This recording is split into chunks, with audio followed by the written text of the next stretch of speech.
பக்தி மேலாவின் தோழர் தோழிகள் அனைவருக்கும் வணக்கம். நம்ம இன்னைக்கு ஸ்ரீ ஐயப்பன் சபரிமலை ஸ்ரீ ஐயப்பனுடைய வரலாறை பார்க்கலாம்.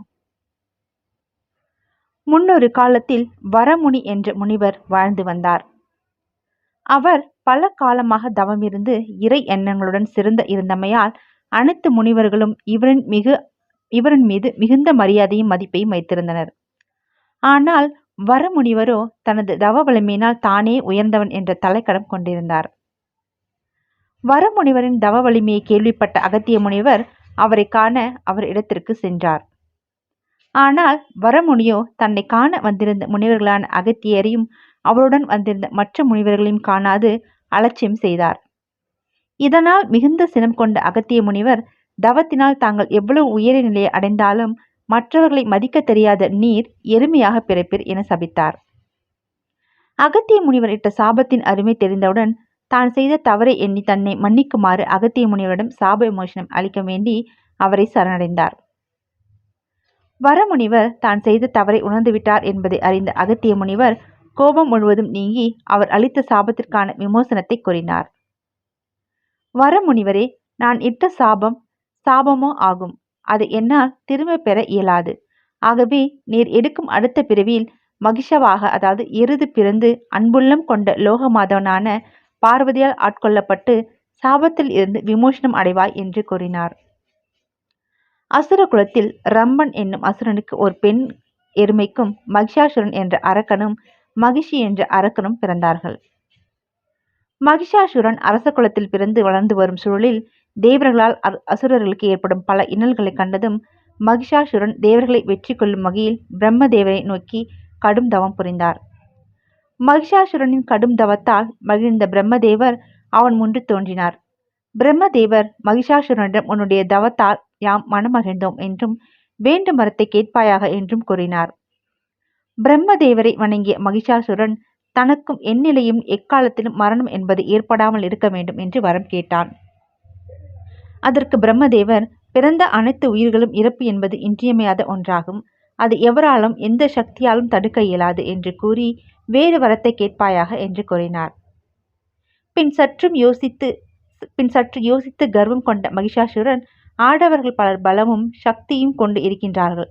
ஆனால் பெண்கள் என்பவர்கள் பலவீனமானவர்கள் என்பதை மனதில் கொண்டு தனக்கு மரணம் என்பது ஒரு பெண்ணின் மூலமாக மட்டுமே நடைபெற வேண்டும் என்று வரம் வேண்டினேன் என்றான்.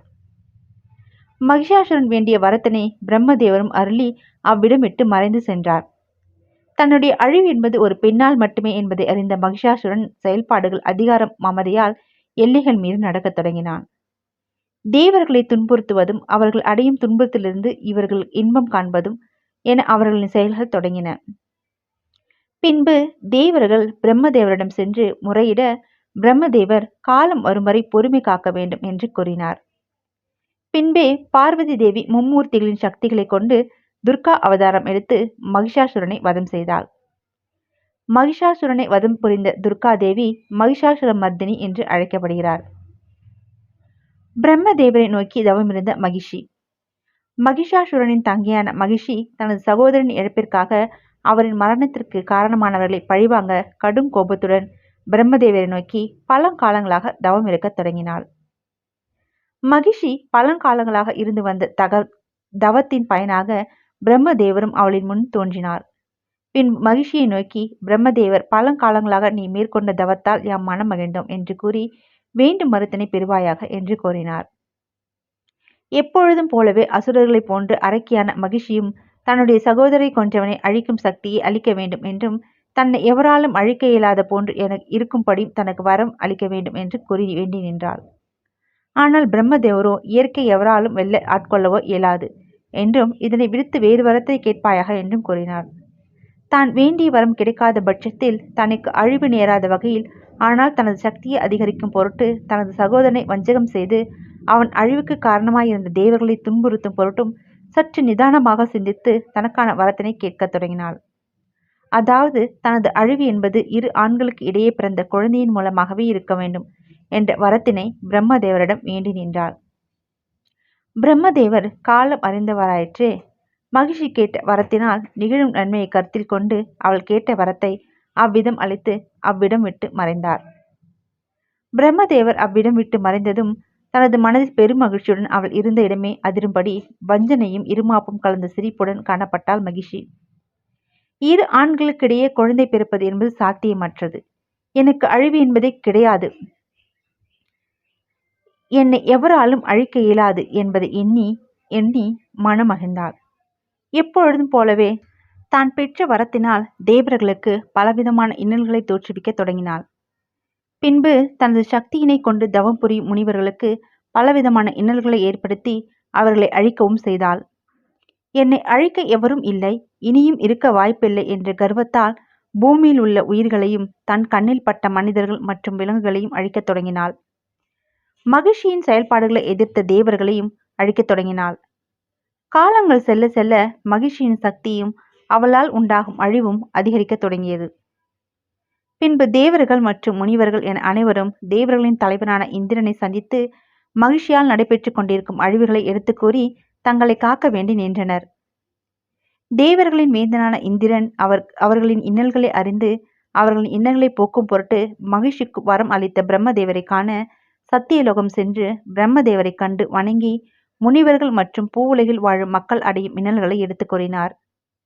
அதற்கு பிரம்மதேவர் மக்கள், முனிவர்கள் மற்றும் தேவர்கள் என அனைவரும் அனுபவித்து வரும் துன்பங்களை கலைக்கக்கூடிய அவதார புத்திரன் கூடிய விரைவில் உருவாகி அனைவரின் இன்னல்களையும் களைவான் என்று கூறினார். பின்பு தேவர்களின் அரசன் தேவர்கள் மற்றும் முனிவர்களுக்கு பிரம்மதேவர் கூறியதை எடுத்துரைத்தார். இருப்பினும் தேவர்களின் பணிகளும் முனிவர்களின் தவ வாழ்க்கையும் பலவித இன்னல்களும் இடர்களும் நிறைந்ததாக இருந்தன. மகிஷி என்ற அரக்கி தன்னுடைய வரத்தினால் கிடைத்த சக்தியை கொண்டு சகல சக்திகளையும் தனதாக்கி கொண்டாள். சூரியன், வாயு பகவான் என இயற்கையின் அனைத்து செயல்களுக்கும் இன்னல்களை ஏற்படுத்தி அவர்களின் செயல்பாடுகளை தனதாக்கி கொண்டாள். இயற்கை இவ்விதம் அரக்கியின் கைகளால் அகப்பட்டு பலவித இன்னல்களுக்கு ஆளாகி கொண்டிருந்தது. தேவர்களின் சக்திகள் அரக்கியின் சக்திக்கு முன் செயல்படவில்லை. பல காலங்களுக்கு முன்பே பஸ்மாசுரன் என்னும் அரக்கன் சிவபெருமானை நோக்கி கடும் தவம் இருக்கத் தொடங்கினார். நாட்கள், காலங்கள் என அனைத்தையும் கடந்து மனதை ஒருமுகப்படுத்தி சிவபெருமானை சிந்தையில் கொண்டு தவத்தினை தொடங்கினார். பஸ்மாசுரனின் தவத்தில் மனமகிழ்ந்த சிவபெருமான் அவனுக்கு காட்சியளித்தார். சிவபெருமான் பஸ்மாசுரனை நோக்கி, உன் தவத்தால் யாம் மனமகிழ்ந்தோம் என்றும் வேண்டும் வரத்தை கேட்டு பெறுவாயாக என்றும் கூறினார். அசுரனும் எப்போதும் போலவே தன்னை யாராலும் அழிக்க இயலாத அழிவில்லாத வாழ்க்கை வேண்டும் என்று வேண்டினான். அதற்கு சிவபெருமான், இயற்கை நீதிக்கு அனைவரும் கட்டுப்பட்டவர்களே, இதிலிருந்து விதிவிலக்கு பெற இயலாது, ஆகவே வேறு வரத்தினை கேட்பாயாக என்று கூறினார். பின்னர் சிந்தித்த பஸ்மாசுரன் தான் யாருடைய சிரசில் கை வைத்தாலும் அவர்கள் சாம்பலாக வேண்டும் என்ற வரத்தினை அளிப்பீர்களா என்று வேண்டி நின்றான். சிவபெருமானும் அவன் வேண்டிய வரத்தை அவ்விதமே அளித்தார். தான் வேண்டிய வரத்தினை பெற்ற அசுரன் அதனால் மிகுந்து மகிழ்ச்சி அடைந்து பெற்ற வரத்தினை வலிமையை அறிந்து கொள்ள தனக்கு வரம் தந்த சிவபெருமான் மீது பரிசோதிக்க முற்பட்டான். சிவபெருமான் அனைத்தும் அறிந்தவராயிற்றே, அதாவது தனது பக்தர்கள் செயல்பாடுகளை நன்கு அறிந்தவராயிற்றே. எனவே வரமளித்த சிவபெருமான் அவ்விடம் விட்டு மறைந்து சென்றார். பின் மக்கள் அனுபவித்து வரும் இன்னல்களில் இருந்து அவர்களை காக்கும் பொருட்டு தனது திருவிளையாடலை தொடங்கினார் சிவபெருமான். சர்வ லோகங்களை தன்னுள் கொண்டு உள்ள சிவபெருமானே தன்னை கண்டு மறைந்து செல்வதை மிகுந்த கர்வமாக எண்ணினான் பஸ்மாசுரன். எப்போது ஒருவருக்கு கர்வம், ஆணவம் போன்றவை நாம் யார் என்பதை மறக்க வைக்கின்றதோ அக்கணத்திலிருந்தே அவரின் அழிவானது தொடங்கிவிட்டதை நாம் அறிய இயலும். பஸ்மாசுரன் கொண்ட கர்வமே அவன் மனதில் மிகுந்த மகிழ்ச்சியை உருவாக்கினாலும் அதுவே அவன் அழிவிற்கு வழிவகுக்க காரணமானது.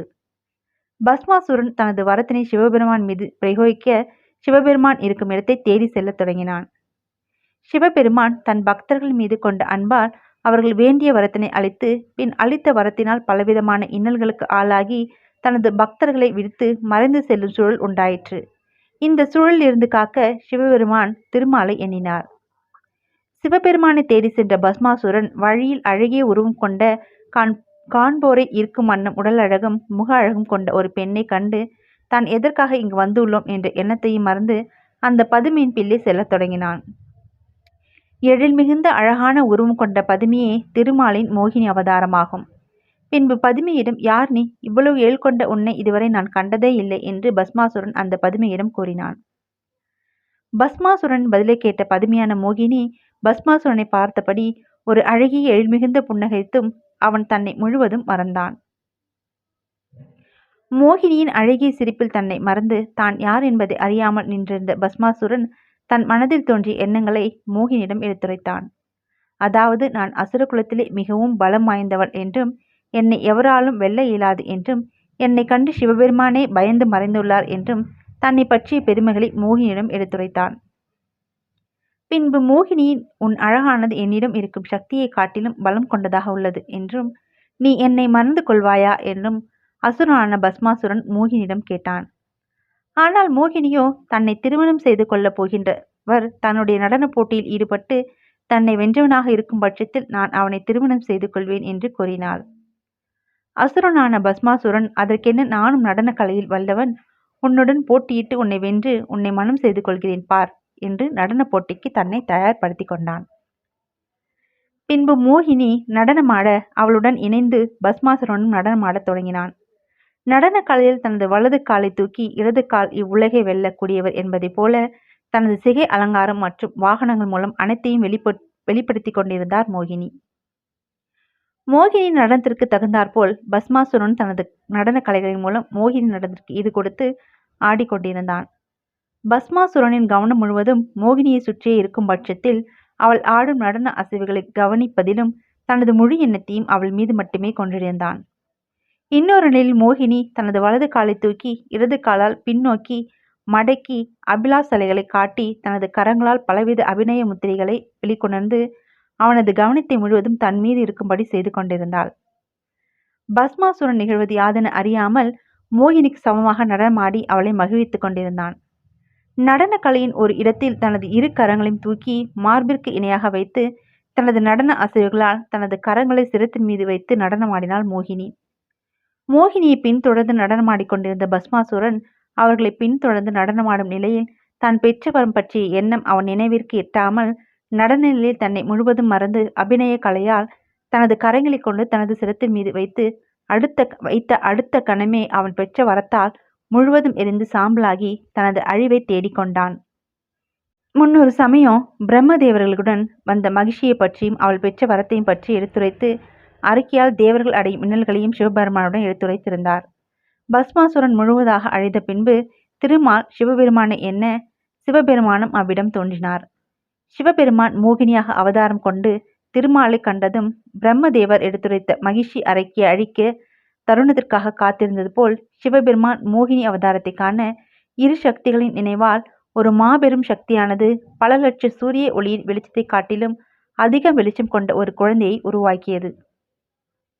இரு சக்திகளின் இணைவால் உருவான குழந்தையை காணவும் அரக்கியின் இன்னல்களிலிருந்து தங்களை காக்கும் வல்லமை கொண்ட ஐயனை காணவும் தேவாதி தேவர் கூட்டம் அனைவரும் அவர் உருவான இடத்தை வந்தடைந்து அக்குழந்தையை கண்டு மனமகிழ்ந்தனர். அந்த இடத்தை ஆட்கொண்டிருக்கும் பந்தலராஜன் என்னும் அரசன் மிகுந்த சிவபக்தி கொண்டவன் என்றும் அவனுக்கு பிள்ளையே இல்லை என்றும் ஏங்கிக் கொண்டுள்ளான். அவன் ஏக்கங்களை நீக்கும் பொருட்டு இக்குழந்தை அவரிடமே வளர்ந்தது. தனது அவதார கடமைகளை நிறைவேற்றிக் கொள்ளட்டும் என்று கூறினார் சிவபெருமான். சிவபெருமானும் மோகினியும் பிறந்த குழந்தையின் கன்னடத்திலேயே ஒரு மணியை கட்டிவிட்டு மறைந்தனர். அப்போது வானத்தில் இருந்த வண்ணமே ஒரு மரத்தின் நிழலில் பசும்புல் கொண்ட படுக்கையில் இருந்த அக்குழந்தையை தேவர்கள் அனைவரும் பார்த்து கொண்டிருந்தனர். மனதில் இருந்த பலவித குழப்பங்களால் வனத்தில் வேட்டையாடவும் விருப்பமில்லாமல், ஆனால் வேட்டையாட வேண்டுமே என்ற எண்ணத்துடன் வனத்தை நோக்கி சில வீரர்களுடன் பந்தல நாட்டு அரசனான ராஜசேகர பாண்டியன் மிகுந்த சோர்வுடன் வந்து கொண்டிருந்தார். ஒரு நிலையில் குழந்தையின் அழுகுரல் கேட்கவே தனது எண்ணங்களிலிருந்து விடுபட்டு அழுகுரல் வரும் திசையை நோக்கி தனது குதிரையில் அமர்ந்து தனது வீரர்களுடன் இணைந்து அவ்விடம் வந்து பார்த்தார். அவ்விடத்தில் இருந்த குழந்தையை கண்டு ஆச்சரியமும் வேதனையும் கொண்டார். மிருகங்கள் நடமாடும் நிறைந்த வனத்தில் நடுவில் யாருடைய துணையும் இல்லாமல் ஒரு குழந்தையானது தன்னந்தனியாக இருப்பதை கண்ட மன்னன், யாரும் இல்லாமல் ஒரு குழந்தையானது அவ்விடம் தனியாக அழுது கொண்டு இருப்பதை கண்டு அதன் அருகே சென்று அக்குழந்தையை எடுத்து தன்னுடன் வைத்து கொண்டு மற்ற வீரர்களை குறிப்பிட்ட தூரத்தில் மனித நடமாட்டம் உள்ளதா என அறிந்து வர உத்தரவிட்டார். வீரர்கள் அனைவரும் மன்னரின் ஆணைக்கிணங்கி குறிப்பிட்ட தூரம் வரை செல்ல, கண்ணு கெட்டிய தூரம் வரை எந்த ஒரு மனித நடமாட்டமும் இல்லை என்பதை அவர்கள் அறிந்து வந்து தங்களது மன்னனிடம் எடுத்துரைத்தனர். வீரர்கள் சென்ற சில நொடிகளிலே தன் மார்பின் அருகில் வந்த குழந்தையானது அழுகையை நிறுத்தி புன்னகைக்கத் தொடங்கியது. அக்குழந்தையின் புன்னகையில் இந்நாள் வரை தனது மனதில் இருந்த அனைத்து விதமான கவலைகள் மற்றும் துன்பங்கள் என அனைத்தும் மறைந்து இதுநாள் வரை மனனாக இருந்து தனக்கு கிடைக்காத மன மகிழ்ச்சியை அக்குழந்தை தனது கரங்களில் ஏந்திய நொடி பொழுதில் இருந்து அவர் அனுபவித்தார். குழந்தையானது பந்தல ராஜாவின் கரங்களில் இருப்பதை கண்ட தேவர்களும் மிகுந்த மகிழ்ச்சியும் ஆனந்தமும் கொண்டனர். வீரர்கள் சொன்ன செய்தியை கேட்ட பந்தலராஜன் மிகுந்த மகிழ்ச்சியும் ஆனந்தமும் கொண்டார். இக்குழந்தையானது இறைவனால் தன் மனதில் உள்ள கவலைகளை போக்கும் பொருட்டு அளிக்கப்பட்ட வரமாகவே கருதினார் பந்தலராஜன். அவ்விடத்தில் சிவபெருமானுக்கு மனதார மிகவும் பரிசுத்தத்துடன் நன்றி தெரிவித்தார். அந்த குழந்தையை தனது ராஜ்யத்தின் இளவரசனாகவே கருதினார் பந்தல மன்னன். குழந்தையின் சிரிப்பில் இதுவரை தான் காணாத மகிழ்ச்சியையும் எவ்வித உரைப்பது என அறியா வண்ணம் தனக்கு இதுவரை கிடைக்காத மனமாற்றத்தையும் மன மகிழ்ச்சியும் அடைந்தார். பின்பு குழந்தையுடன் தன் ராஜ்யத்தை அடைந்து தனது மனைவியான மகாராணியிடம் அக்குழந்தையை காண்பித்து மகிழ்ந்தார். மகாராணியும் அக்குழந்தையை கண்டது முதல் தனது மனதில் இருந்த நீண்ட நாள் துன்பங்கள் முழுவதும் மறந்து குழந்தையின் சிரிப்பில் புது உலகை கண்டார். குழந்தையை தனது கண்களில் ஒற்றிக்கொண்டு தனது மார்போடு அணைத்து அக்குழந்தையின் விரலோடு தலையை வருடி விளையாடினாள். தன் பதியிடம் குழந்தை யாருடையது என்று வினவினார். ஆனால் அக்குழந்தையை கண்டது முதல் தான் அடைந்த மகிழ்ச்சி என்பது எல்லையற்றது என்பதையும் அவளிடம் சொல்வதற்கறியாது இருந்தாள். பந்தல ராஜா ஆன ராஜசேகர பாண்டியன் வனத்தில் நிகழ்ந்தவற்றை எடுத்துரைத்தார். இக்குழந்தை எவருடையதும் அல்ல, இனி நம் குழந்தையாகவும் இனி வரும் இக்குழந்தையை சொந்தம் கொள்ள இயலாது என்றும் எவ்விதம் ஒரு வருகையில் நாம் தர இயலாது என்றும் தன் மனைவியிடம் கூறினார். மகாராணி கண்களில் கண்ணீர் வடிக்க தன் பதியானவரை அணைத்து தனது கரங்களில் உள்ள குழந்தையும் வருடி மிகவும் மகிழ்ச்சி அடைந்தார். பந்தலராஜனுக்கும் ராணிக்கும் குழந்தை கிடைத்த சந்தோஷ செய்தி நாட்டிலுள்ள அனைத்து பகுதிகளிலும் பரவியது. நாட்டிலுள்ள அனைத்து மக்களும் மிகுந்த மகிழ்ச்சியில் ஆரவாரம் கொண்டு தங்கள் நாட்டு மன்னனுக்கு இன்று முதல் திருப்தியான சூழல் அமையும் என எண்ணி அனைவரும் குழந்தையை காண வந்து கொண்டிருந்தனர். மகிழ்ச்சியுடன் இருந்த அந்த நேரத்தில் குழந்தைக்கு என்ன பெயர் வைக்கலாம் என்று கேட்க மன்னர் கன நேரம் யோசிக்க தொடங்கினார். பின்பு தன் மனைவியிடம் இக்குழந்தையை கண்டத்தில் சின்னதாக ஒரு மணி கட்டப்பட்டிருக்கின்றது, பார்த்தாயா என்றார் மன்னன். பின்பு அம்மணியை தனது கரங்களில் மெல்ல தடவிய வண்ணம் தன் குழந்தைக்கு பெயர் வைப்பதற்கான பெயர் கிடைத்துவிட்டது என்று கூறி கண்டத்தில் உள்ள மணியுடன் காணப்படுவதால் இவனை மணிகண்டன் என்று பெயரிட்டு அழைப்போம் என்று கூறினார். மகனுடனேயே இருக்க ஆசைப்பட்ட மன்னன் அரண்மனையில் வளர்ந்து வந்த மணிகண்டனின் செயல்பாடுகளும் அனைவருக்கும் மிகுந்த மகிழ்ச்சியையும் ஆனந்தத்தையும் கொடுத்தது. மணிகண்டன் ஒவ்வொரு நடவடிக்கையிலும் மகாராணி மிகவும் மகிழ்ந்து நாள் முழுவதும் மணிகண்டன் உடனே காலத்தை கழித்து வந்தார். மணிகண்டனை காண வந்தவர்கள் மணிகண்டனின் அழகில் மயங்கி அவரை புகழ்ந்த வண்ணம் சென்று கொண்டிருந்தனர். இதை கண்ட மன்னர் தன் நீண்ட ஆயுள் ஆசையை நிறைவேறிய இறைவனுக்கு மனதார நன்றியை தெரிவித்துக் கொண்டிருந்தார். அரசு சபைகளிலும் மணிகண்டனை பற்றிய பேச்சுக்களும் மணிகண்டன் பற்றிய நினைவுகளுடனே மன்னரும் திகழ்ந்து கொண்டிருந்தார். நகர்வலம் செல்லும் பொழுது மணிகண்டனுக்கு சென்று கொண்டிருந்தார். நகர்வலம் செல்லும் பொழுதும் மணிகண்டனுடன் சென்று கொண்டிருந்தார். மணிகண்டன் வருகின்றார் என்பதை அறிந்த ஊர் மக்கள் எப்பொழுதும் விட அதிக கூட்டத்துடன் வந்து இளவரசனை கண்டு மிகவும் மகிழ்ந்து கொண்டிருந்தனர். மணிகண்டனின் வருகை அனைவருக்கும் மகிழ்ச்சி அளித்தாலும் ஒருவருக்கு மட்டும் அவனை பிடிக்கவில்லை. அவன்தான் அரண்மனையில் மன்னருக்கு அடுத்த நிலையில் உள்ள முதலமைச்சராவார். ஏனெனில் பிள்ளை இல்லாத பந்தலராஜாவின் அதிகாரம் முழுவதும் அவருக்கு பின்னால் தான் ஆள வேண்டும், அவருக்கு பின் தான் ஆள வேண்டும் என்ற எண்ணம் அவருள் இருந்த வண்ணமே இருந்தது. ஆகவே இங்கு வந்திருக்கும் மணிகண்டன் வருகையை கண்டு மகிழ்ச்சியுடன் இருப்பது போல் நடித்து கொண்டிருந்தார். முதலமைச்சரின் இத்தகைய எண்ணமானது அரண்மனையுள்ள வீரர்கள் மற்றும் ராஜாராணி ஆகியோர் மீது கோபத்தை தூண்டியது. ஆனால் அதை வெளிக்காட்டாமல் மனதில் வைத்து கொண்டே இருந்ததால் நாளடைவில் இந்த கோபமானது ஒரு பெரிய தவறை இழைக்கும் நிலைக்கு அவரை அழைத்து சென்றது. அதாவது சிறு பாலகனான மணிகண்டனை கொல்லும் அளவிற்கு அவரின் எண்ணங்கள் அவரை வழிநடத்தி சென்றன. சிறு பாலகனான இருந்த மணிகண்டனின் கல்வி கற்கும் பருவம். பின்பு பந்தல தேசத்தில் வனத்தில் ஆசிரமம் அமைத்து குருகுலம் நடத்தி கொண்டிருந்த முனிவர் பெருமக்கள் ஒருவரிடம் ஒரு சுப முகூர்த்த நாளில் தனது மகனான மணிகண்டனை ராஜா மற்றும் ராணி ஆகிய இருவரும் அழைத்து கொண்டு அங்கு சென்றனர். மகாராஜா தனது புதல்வனை உங்களிடம் சீடனாக ஏற்று சகல வித்தைகளும் கற்றுத்தருமாறு முனிவரிடம் கூறினார். முனிவரும் குரு தட்சணையை ஏற்றுக்கொண்டு அவ்விதமே அருளி மணிகண்டனை தன் சீடனாக ஏற்றுக்கொண்டு வித்தைகளை கற்றுக் கொடுக்க தொடங்கினார். மணிகண்டனை கண்ட முனிவர் மணிகண்டனுக்கு அனைத்து வித்தைகளையும் தெரியும் என்றும் இவருக்கு நாம் புதியதாக எதையும் கற்றுக் கொடுக்க வேண்டியதில்லை என்பதையும் நன்றாக உணர்ந்து கொண்டார். அவர் எண்ணிய விதத்தின் அடிப்படையிலேயே மணிகண்டன் கல்வி பயிலும் விதமும் வித்தையை கற்கும் ஆர்வமும் மற்றவர்களை காட்டிலும் முதன்மை இடத்திலே இருந்தது. எந்த சூழ்நிலையிலும் நிதானமாக சிந்தித்து அதே சமயம் வேகமாக செயல்படும் திறமை கொண்டவராக விளங்கி வந்தார். மன்னர்களுக்கு உண்டான அனைத்து பயிற்சிகளையும், அதாவது வாழ்வித்தை, அம்பெய்து மற்றும் தேகம் சம்பந்தமான அனைத்து பயிற்சிகளும் மற்றவர்களை காட்டிலும் மணிகண்டன் முதன்மை இடத்திலேயே இருந்து வந்தார்.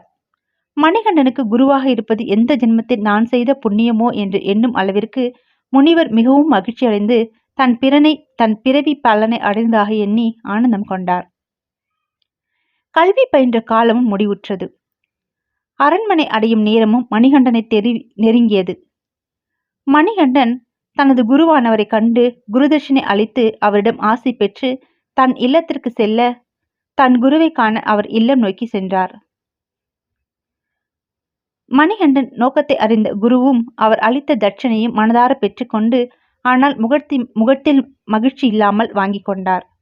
குருவின் முகத்தில் காணப்பட்ட நிலையை கண்ட மணிகனுக்கு தங்களுக்கு என்ன வேண்டுமானாலும் என்னிடம் கேட்கலாம் என்று குருவிடம் பணிந்து நின்றார். சில நொடிகள் யோசித்த குருவும் மனதில் தைரியத்துடன் மணிகண்டனிடம் தன் மனதில் இருந்து வந்த பல நாள் கவலைகளை அவரிடம் கூறினார். அதாவது தனக்கென்று இருக்கக்கூடிய மகனும் பேச இயலாமல் இருப்பதை மணிகண்டனிடம் கூறி என் மகனுக்கு பேச்சு அளிக்க முடியுமா என்று கேட்டார். குருநாதரின் விருப்பத்திற்கேற்ப அவ்விதமே ஆகட்டும், கவலை கொள்ள வேண்டாம் என்றுரைத்து குருநாதரின் மகனை அழைத்து தான் கொடுத்த தட்டில் இருந்த கனியை எடுத்து குருவின் மகனிடம் கொடுத்தார். பின்பு அவ்விடமே அக்கனியை உண்ண சொன்னார். மணிகண்டனின் கூற்றுக்கிணங்கி அப்பாலகனும் அக்கனியை உண்டார். கனியை உண்டு முடித்ததும் மணிகண்டன் பாலகனை கண்டு, என் மீது நம்பிக்கை கொண்டு என்னை கவனத்துடன் பார், இப்பொழுது நான் உன்னிடம் என்ன உரைக்கிறோனோ அதை மீண்டும் என்னிடம் உரைக்க வேண்டும் என்று அவனை தன் அருகில் அழைத்து கொண்டு பஞ்சாட்சர மந்திரமான நமசிவாய என்ற அஷ்டாஸ்திர மந்திரமான ஓம் நமோ நாராயணா என்னும் மந்திரத்தையும் கூறி இப்பொழுது என்னிடம் உரை என்று கூறினார். பாலகன் சொல்ல முயலுகையில் அவன் கண்ட பகுதியில் தன் கரங்களால் மென்மையாக அழுத்தியதில் நிகழ்ந்த ஒரு அற்புதம்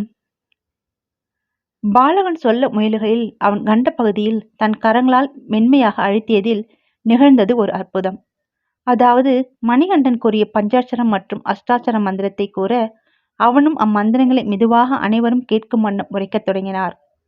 அதை கண்டதும் குருவான முனிவர் மிகவும் மகிழ்ந்து எல்லையற்ற ஆனந்தம் கொண்டார். இவை யாவற்றையும் கண்டு கொண்டிருந்த பாலகனின் தாயானவள் அவ்விடம் வந்து தன் மகனின் பேச்சுக்களை கேட்டு, பிரபஞ்சத்தில் என்னை விட எவராலும் இவ்வளவு ஆனந்தம் கொள்ள முடியாது என்ற நிலையில் கண்களில் நீர் வழிய மிகுந்த மகிழ்ச்சியையும் ஆனந்தமும் கொண்டு தன் மகனுக்கு பேசும் சக்தி அளித்த மணிகண்டனை அணைத்த வண்ணம் பிறவி பெருங்கடலை அடைந்தார்கள். ஆனந்த நிலையில் இருந்து இவ்வுலகிற்கு வந்த முனிவரும் மணிகண்டனிடம் யாரப்பா நீ? உன்னை நான் காணும் போதே கண்டு கொண்டேன். நீ சாதாரண மாணவன் அல்ல என்பதை நீ யார் என்று கேட்டார். தனக்கு பல கலைகளை பயின்று கொடுத்த தன்னை ஒரு வீரனாகவும் ஒரு கல்வியில் சிறந்தவனாகவும் உருவாக்கிய குருவிடம் தனக்கு தெரிந்த ரகசியங்களை மறைப்பது என்பது பாவ செயலாகும் என்பதை உணர்ந்த மணிகண்டன் தனக்கு தெரிந்த ரகசியங்களை தனது குருவிடம் வெளிப்படுத்தினார். குருவே, நான் தங்களிடம் உரைக்கும் செய்திகளை யாவற்றையும் தங்களுடனே ரகசியமாக வைத்துக் கொள்ளுதல் வேண்டும் என்றும் இதை எவரிடமும் பகிர்தல் கூடாது என்றும் வேண்டி தனது பிறப்பின் ரகசியங்கள் யாவற்றையும் தனக்கு தெரிந்த அளவில் தனது குருவிடம் எடுத்துரைக்க தொடங்கினார். அதாவது ஒரு அசுரனை வதம் செய்வதற்காக மட்டுமே இப்பிறவி எடுத்துள்ளதாக கூறினார். இந்த செய்தியை இந்திரதேவன் தன்னிடம் உரைத்ததாகவும் இதை எவரிடமும் பகிர்தல் கூடாது என்பதையும் எடுத்துரைத்து காலம் வரும்போது எனது அவதார நோக்கம் ஈடேறும் என்றும் கூறினார்.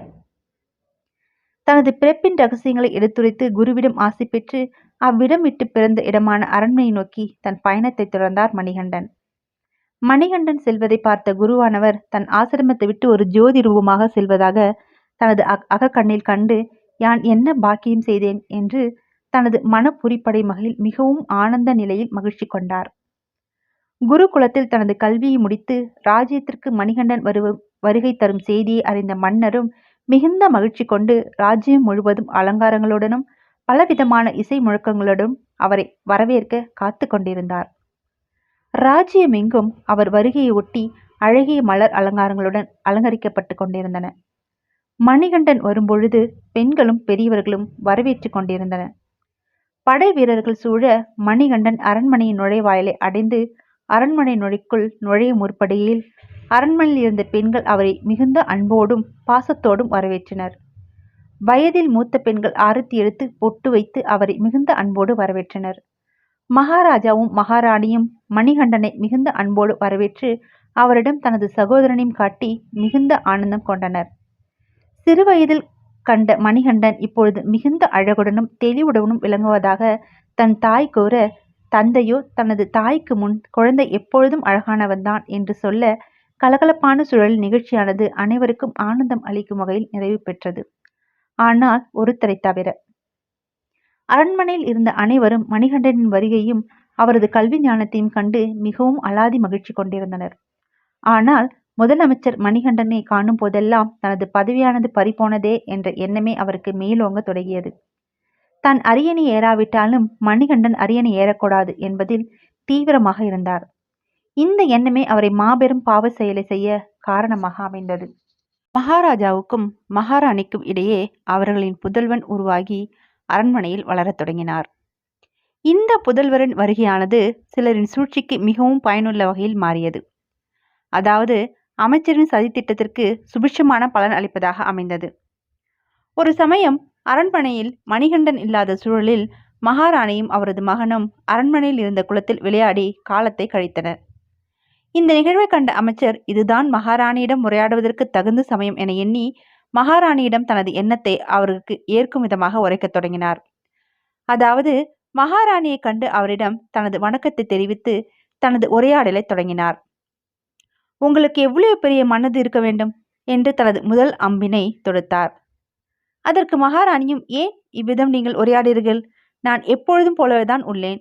இதற்கு என்ன பெரிய மனம் உள்ளது என்று மகாராணி அமைச்சரிடம் கூறினார். அமைச்சரும் இரண்டாவது அம்பை தொடுக்க தொடங்கினார். அதாவது ஈன்ற மகனிடத்தில் வனத்தில் கண்டெடுத்த மகனை இளவரசனாகவும் அரசருக்கு பின் அரசாலும் அரசுரிமை அளிக்கும் தாங்கள் எவ்வளவு பெரிய மனதை கொண்டிருப்பீர்கள் என்று புலப்படவில்லையா என்று தனது உரையை முடித்தார். அமைச்சரின் இந்த பதிலானது மகாராணியின் மனதில் ஒரு விதமான சஞ்சலத்தை உருவாக்கியது. அதாவது தான் ஈன்ற மகன் இருக்கும் பொழுது மகாராஜாவுக்கு பின் தனது மகனே நாடாள வேண்டும் என்ற எண்ணம் மகாராணிக்கு உதயமாயிற்று. ஒருவேளை மணிகண்டன் நாடாளும் பட்சத்தில் நம் நாட்டில் உள்ள பிரதிநிதிகள் நம்மை பற்றி என்ன நினைப்பார்கள் என்று எண்ணத் தொடங்கினாள். அதாவது ஈன்ற மகனுக்கு உண்டான அனைத்து உரிமைகளையும் வனத்திலிருந்து கண்டெடுத்த மகனுக்காக தன் மகன் அனுபவிக்க வேண்டிய உரிமைகளை கொடுத்துவிட்டார் என்று பேச தொடங்கிவிடுவார்களோ என்று அவள் மனதில் பலவிதமான குழப்பங்களுடன் அமைச்சர் கூறிய பதிலும் ஒரு விதமான சங்கடத்தை உருவாக்கியது. எறும்பு ஊற பாறையும் கரையும் என்பது போலதான் தனது நஞ்சான சொற்களின் மூலம் நல்மனம் கொண்ட மகாராணியின் மனதில் தீய எண்ணங்களை விதைத்து அவர்களை தன் கட்டுப்பாட்டிற்குள் இருக்கும் வகையில் மாற்றிக்கொண்டார் அமைச்சர். அதாவது மகாராணியின் மூலம் தனது சதித்திட்டங்களை செயல்படுத்த தொடங்கினார். தங்களுக்கு பிறந்த மகனே மகாராஜாவுக்கு பின்பு அரியணை ஏற வேண்டுமே தவிர வனத்திலிருந்து எடுத்து வந்த குழந்தை அரியணை ஏறுவது என்பது சரியானதாக தோன்றவில்லையே என்று மகாராணியின் மனதில் மணிகனை பற்றிய எண்ணங்களையும் அவனால் உண்டாகும் விபரீதங்களை பற்றியும் கொஞ்சம் கொஞ்சமாக எடுத்துரைத்து அதுவரை அன்பு கொண்ட மனதில் மணிகண்டன் என்றாலே வெறுப்பு நிலைக்கு மாற்றிவிட்டார் முதலமைச்சர். அச்சமயத்தில் மணிகண்டன் அவ்விடம் வர அதுவரை அன்புடன் பார்த்து வந்த அன்னையின் கண்களில் மணிகண்டனின் தனது மகனின் உரிமையை பறித்து செல்லும் ஒருவராகவே தெரிந்தான். அரண்மனையில் மகாராஜா மற்ற அமைச்சர்களுடன் தனக்கு அடுத்துயர் இப்பகுதியை ஆளப்போகிறார்கள் என்பதை அறிவிக்கும் பொருட்டு அமைச்சர்கள் அழைத்து ஆலோசனை நடத்தி கொண்டிருந்தார். அந்த ஆலோசனையில் மணிகண்டன் தனக்கு பின் அரசாள வேண்டும் என்பதே மன்னனின் ஆழ்ந்த விருப்பமாக இருந்தது. மகாராஜாவும் மணிகண்டனும் வருகைக்கு பின் மணிகண்டனை இளவரசனாக அறிவித்து முடிசூட்ட வேண்டும் என்று தனது அமைச்சர்களுடன் உரையாடி கொண்டிருப்பதை கேட்ட மகாராணி தன் கண்களால் கண்டு செவிகளால் கேட்டு மிகுந்த கோபமும் ஆவேசமும் கொண்டார். ஒருவர் தான் விரும்பும் பதவிக்காக எவ்விதமான செயலும் செய்ய துணிந்து தனது பாவத்தை கர்ம பலன்களை அதிகரித்து கொண்டே இருக்கின்றனர் என்பது போல சிறு பாலகன் என்று கூட அறியாது தனது பதவி மோகத்தால் செருக்கால் அவன் அருந்தும் பாலில் அதிக நஞ்சுள்ள மற்றும் எந்த வைத்தியராலும் குணப்படுத்த இயலாத வகையில் உள்ள விஷத்தை எடுத்து அதில் கலந்து வைத்தார். மணிகண்டனும் நஞ்சு கலந்த பாலை பருகியதும் மயக்கம் காரணமாக மயக்க நிலையை அடைந்தார். நஞ்சின் காரணமாக உடலின் நிறமானது மாறியது. இந்நிலையை கண்ட மகாராஜாவும் மகாராணியும் அச்சம் கொண்டு அரண்மனையுள்ள மருத்துவர்களை அழைத்து மருத்துவம் பார்க்க ஏற்பாடுகளை செய்தனர். இருப்பினும் அரண்மனையுள்ள மருத்துவர்களால் மணிகண்டன் உண்ட நஞ்சுக்கு உண்டான மருந்து தயாரிக்க இயலாமல் என்ன செய்வது என்று புரியாமல் இருந்தனர். இச்செய்தியானது நாடெங்கும் பரவி மணிகண்டன் நிலையை அனைவரும் அறிந்த வண்ணம் இருந்தனர். மற்ற தேசங்களில் இருந்து மருத்துவரை வர செய்து மணிகண்டன் உடலை காப்பாற்ற வேண்டிய பலவிதமான ஏற்பாடுகளை செய்து கொண்டிருந்தனர். அமைச்சர் தன் மனதில் மிகுந்த ஆனந்தம் கொண்டு, ஆனால் எவரும் அறியாத வண்ணம் முகத்தில் கவலையுடன் காணப்பட்டார். தான் அளித்த நஞ்சிற்கு எந்த மருத்துவராலும் மாற்று வைத்தியம் என்பது செய்ய இயலாது என்பதை அறிந்திருந்தும் இன்னும் சிறு பொழுதுகளில் மணிகண்டன் நம் அனைவரையும் விட்டு மேல் உலகம் அடைவான் என்று தனது மனதில் பலவித அதிகார எண்ணங்களுடன் பல கோட்டைகளை கட்டி கொண்டிருந்தார். மற்ற தேசத்தில் இருந்த அனைத்து மருத்துவர்களும் பலவாறு முயன்றும் மணிகண்டன் அருந்திய நஞ்சுக்கு மருந்து தயாரிக்க முடியாமல் திணறிக் கொண்டிருந்தனர். இவற்றையெல்லாம் கண்டு கொண்டிருந்த எம்பெருமான் கங்கையும் ஆழகாலத்தையும் தன்னுள் கொண்ட கைலாசநாதர் சாதாரண மருத்துவராக உருவெடுத்து பந்தல ராஜாவின் அரண்மனைக்கு மணிகண்டனின் உயிரை காக்கும் பொருட்டு வருகை தந்தார். கைலாநாதரான சிவபெருமான் மணிகண்டன் அருந்திய நஞ்சினை தனது கண்டத்தில் உள்ள சர்ப்பத்தினை கொண்டு உறிஞ்சி வெளியே எடுத்து அவரை மீண்டும் பழைய நிலைக்கு கொண்டு வந்தார். மணிகண்டனின் பழைய நிலை அடைந்ததும் அரண்மனையில் உள்ள அனைவரும் மிகுந்த மகிழ்ச்சி கொண்டனர். வந்த மருத்துவரை தனது உயிர் உள்ளவரை நான் என்று மறக்க மாட்டேன் என்று அவருக்கு வேண்டியவற்றை அளிக்க முன்வந்தார் பந்தலராஜன். யாவற்றையும் தன்னுள் கொண்டவர் பந்தலராஜன் கொடுப்பதை மட்டும் ஏற்றுக்கொள்வாரோ? காலம் வரும்போது யான் பெற்றுக்கொள்கின்றேன் என்று உரைத்து அவ்விடம் விட்டு சென்றார். அமைச்சர் திட்டமிட்ட செயல்களில் எதிர்பார்த்த பலன் கிடைக்கும் தருவாயில் கடைசி நிமிடத்தில் வந்த மருத்துவரால் தனது திட்டம் முழுவதும் வீணாகியதே என்று எண்ணி மனம் கலங்கும் பொருட்டு அடுத்து என்ன செய்வது என்று ஆலோசித்து கணத்தில் அவர் கண்ணெதிரே நிகழ்ந்த ஒரு சம்பவம் அவருக்கு சாதகமாக அமைந்தது.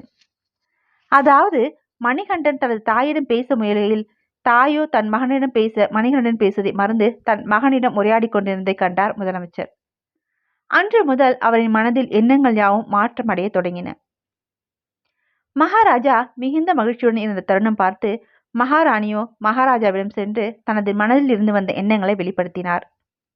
அதாவது தன்னுடைய வயிற்றில் பிறந்த ராஜசேகரனே தங்களுக்கு பின் அரசாள வேண்டும் என்றும் மனத்தில் இருந்து எடுத்து வந்த மணிகண்டன் தங்களுக்கு பின் அரசாள்வது என்பது எனக்கு விருப்பமில்லை என்றும் மகாராணி மகாராஜாவிடம் உரையாடி கொண்டிருந்தார்.